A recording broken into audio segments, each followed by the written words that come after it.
What a blessing to be here. That's Brother Carl Dix, still on fire, been at it for decades. Oh, I apologize for my voice. It's about to go out, but you let me know if I'm not communicating, and I will try to be more clear and more loud. I just got off the plane from Chicago. We trying to push out a neoliberal opportunist named Rahm Emanuel, trying to get rid of him. Brother Garcia, not because he's pure, but because of the vicious attacks on poor people and working people. I want to thank each and every one of you for being here tonight. I come with a heavy heart. One of the great giants and geniuses of American culture just died, Reverend Dr. Gardner C. Taylor.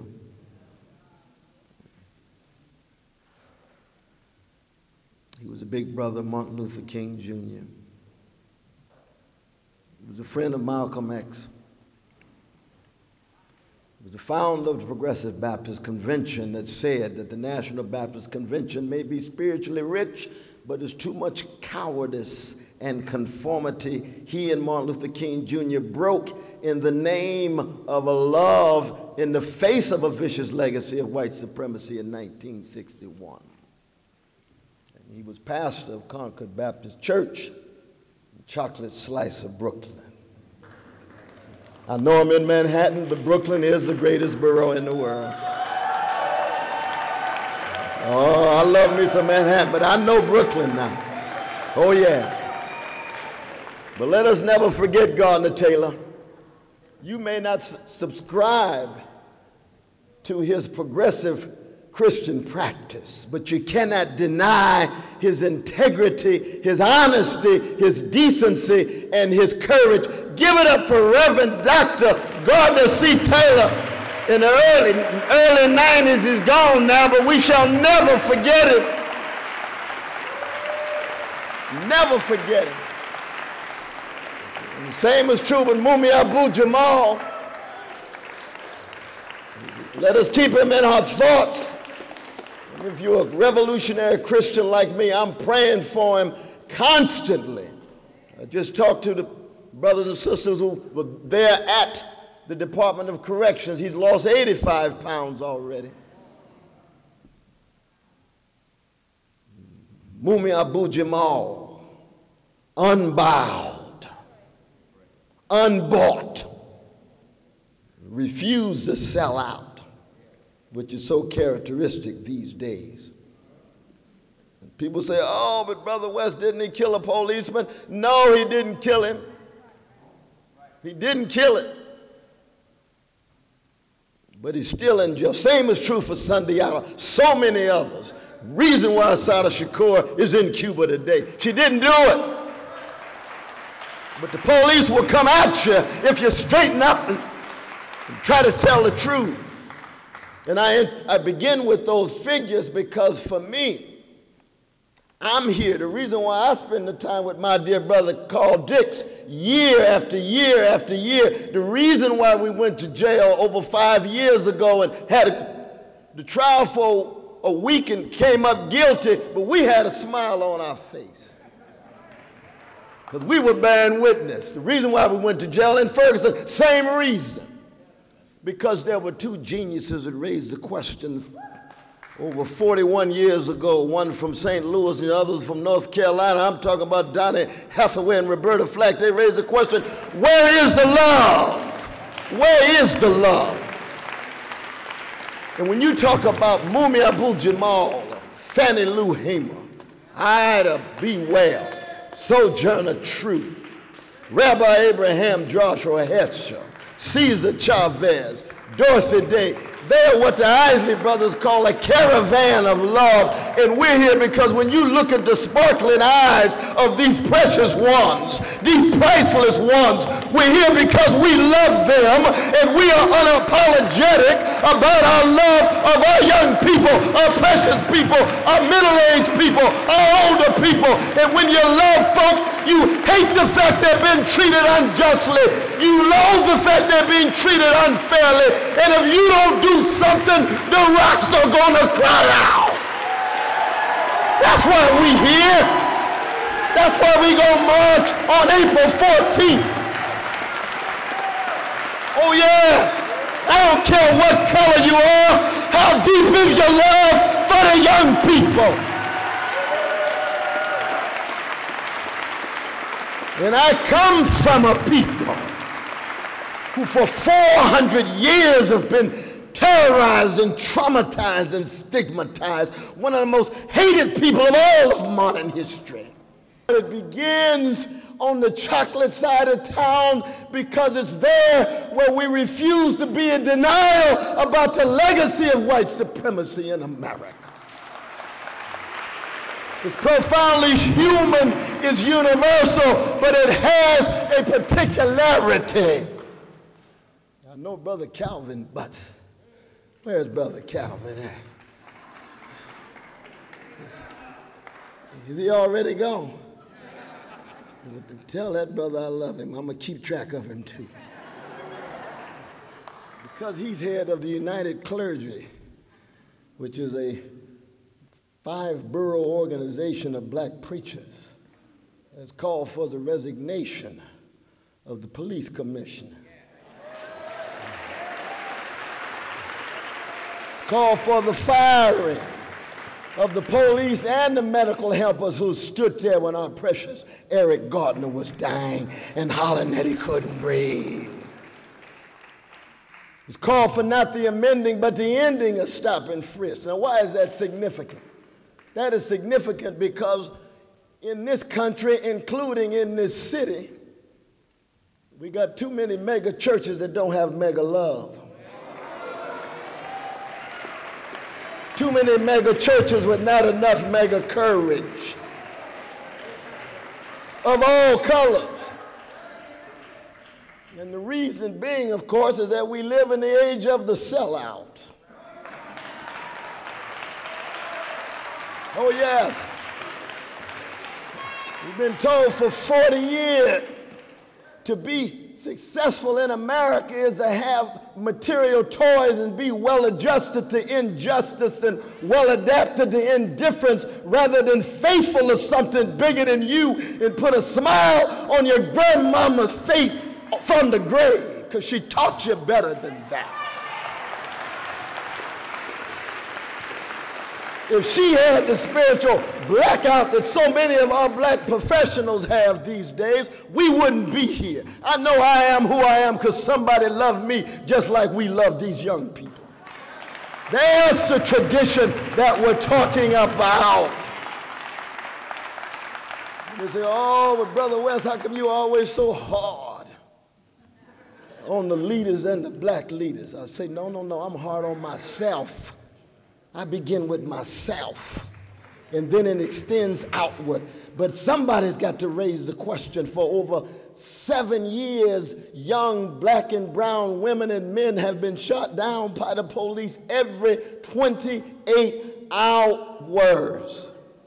We got a black president, black attorney general, black cabinet secretary of Homeland Security. Their fundamental aim is to ensure that citizens are secure and safe in America, but we haven't had one federal prosecution of a policeman for killing all of those folk.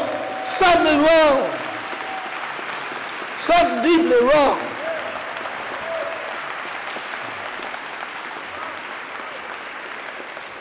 I call it a Keith Sweat moment. Something just ain't right. Something just ain't right. Because you get these black faces in high places that don't want to be committed to unarmed truth, and the condition of truth is always to allow suffering to speak. And it's not a game. The struggle for justice is not a fad, it's not a fashion. It's a way of life, and you have to be faithful unto death. Don't play with it. It ain't something to play with, because these folk in power are serious. These folk in power use anything they can to buy you off, to cast water on your fire, to dangle seductions and temptations so you're no longer faithful to what your original calling is, and the calling is not grandiose. It's just wrestling with the 4 questions of the greatest public intellectual in the history of America, W.B. Du Bois. Du Bois said there's 4 questions. How shall integrity face oppression? He didn't say cupidity, didn't say venality, he didn't say vapidity. He said integrity face oppression. That second question, what does honesty do in the face of deception? All the lies and all the crimes, all the mendacity and criminality at work in America. It could be drones dropping bombs on innocent people. It could be 500 precious Palestinian babies killed in 50 days and not a mumbling word said by one politician. Not a mumbling word. And I would say exactly the same thing if there was a Palestinian occupation of my Jewish brothers and sisters, because a Palestinian baby has exactly the same value as an Israeli baby, as a white baby, a brown baby, a yellow baby, a black baby. That's the kind of tradition I come out of. And I'm not ashamed of it. That's how I was raised. But that third question, what does decency do in the face of insult, attack, assault, dishonored, disrespected? 4.5 hours on the street, blood flowing, dog sniffing, and what really broke the back of many young folk was the dog urinating on the body. I mean, the level of contempt and disrespect. To be black in America, you're already disrespected anyway in various ways, but when it becomes that raw and that coarse, you got to do something. That's in part what Ferguson was about. And that's why many of our white brothers, brown brothers, yellow brothers say this is too much. They've been shooting young folk for so long, older folk too. But when it reaches that point of such unadulterated disrespect, if you don't straighten your back up and go somewhere, something is wrong. And that last question, what does virtue do in the face of brute force? April 14th. is simply a call for us to have integrity, honesty, decency, a sense of virtue, and not be afraid. And not be afraid. Okay.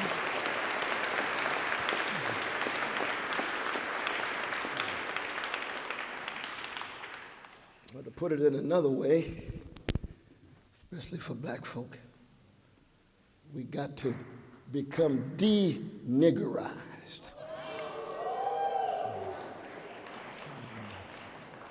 Because when you niggerize the people, you convince them that their lives have little or no value.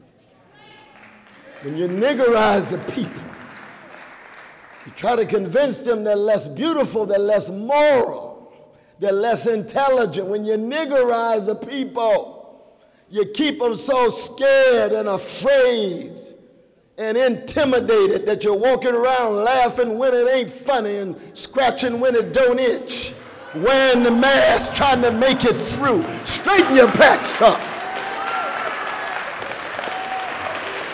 And we say that to our leadership.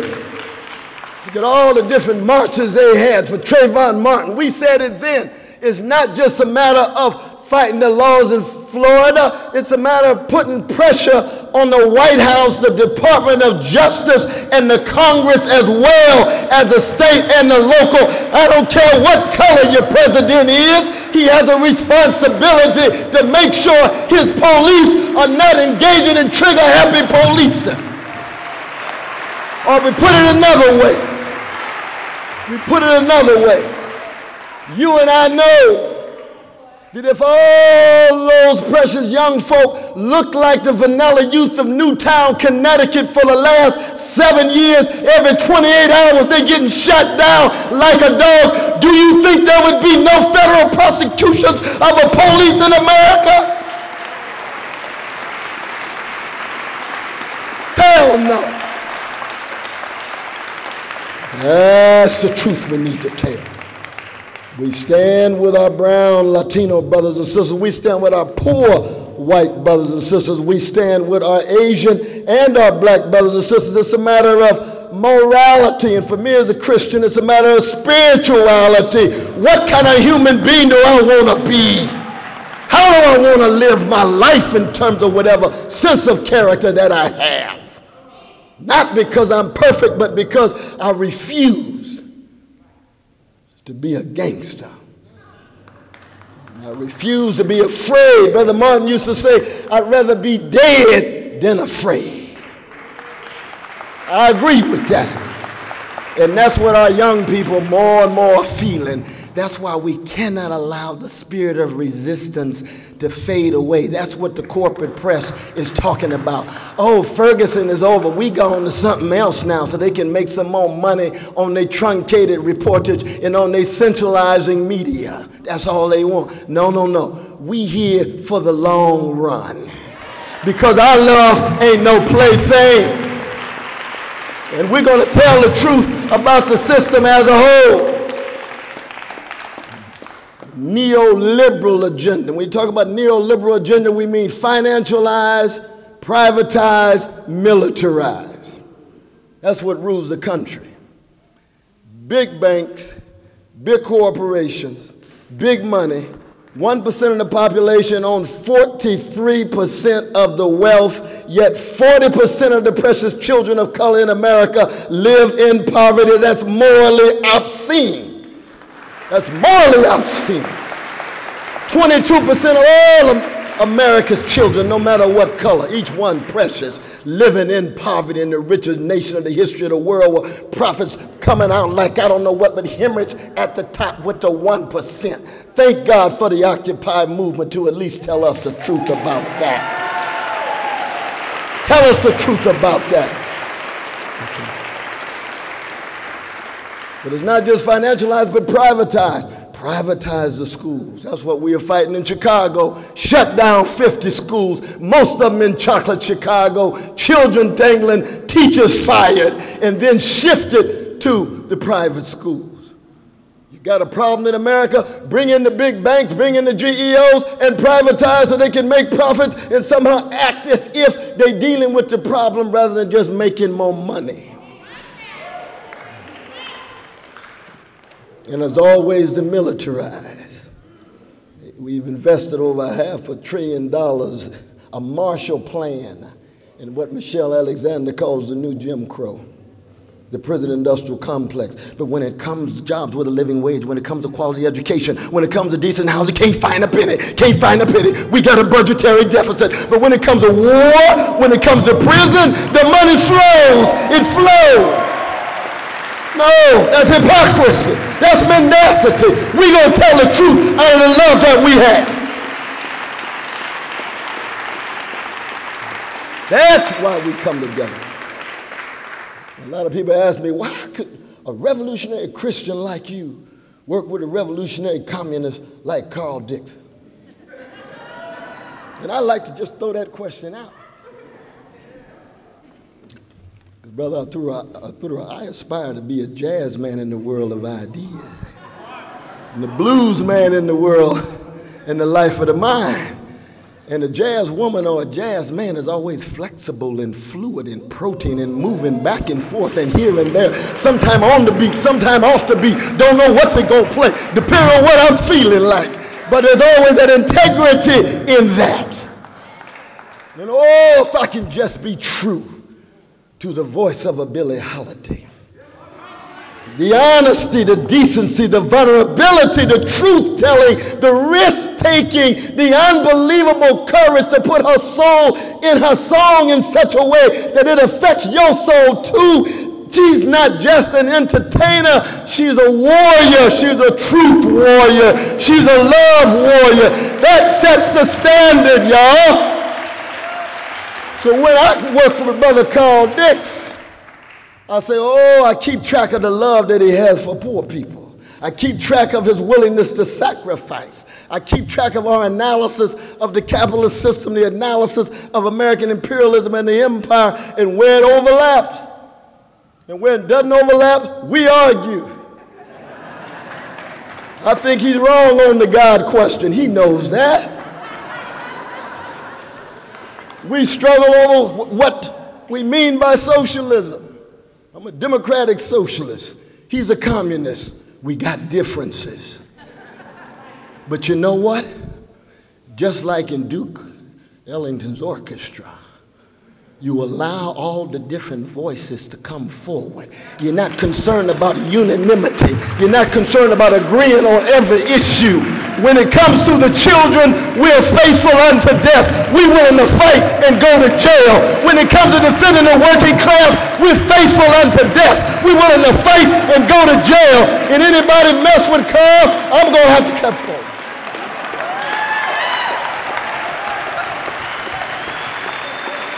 Oh, yeah. And of course, he's not the only one. I got a whole lot of comrades that come. I got some Buddhists like bell hooks. I got some Jewish brothers and sisters like Susanna Hesch, Michael Lerner. I've got white Christians like Phil Barrick and Dorothy Day. I got a lot of agnostic and atheists like Stanley Aronowitz and a host of others. We all come together fighting for justice. That's what April 14th is about. Brother Jim Ventos, you know what I'm talking about, brother. So thank you all so very much. I'm going to see you Union Square, April 14th. We gonna be there. We gonna be there. Let New York know we are loving our young folk, our middle-aged folk, all of those folk wrestling with this repressive apparatus.